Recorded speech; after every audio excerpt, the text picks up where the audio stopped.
প্রতিদিনের জীবনটা হয়তো খুব সাধারণ, তবু এই সাধারণ জীবনটা নিয়ে আসে ছোট ছোট আনন্দ।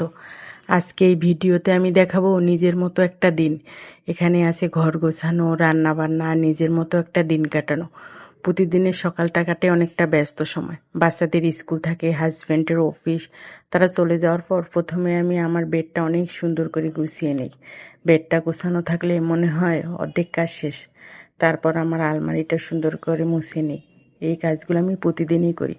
গতকাল আমার হাজবেন্ড কিছু বাজার নিয়ে এসেছে, আমি সেগুলো সুন্দর করে গুছিয়ে নিলাম। এখানে আছে মসুর ডাল, ছোলার ডাল, তেল, বাবুদের জন্য হরলিক্স আর কিছু বিস্কিট। সবগুলো গুছিয়ে নিয়ে ভাবলাম রান্না করার আগে একটু চা খেয়ে নিই, তাহলে খুব ভালো লাগবে আর কাজও করতে চাপ লাগবে না। আজ আমি রান্না করব গরুর মাংস দিয়ে লাউ।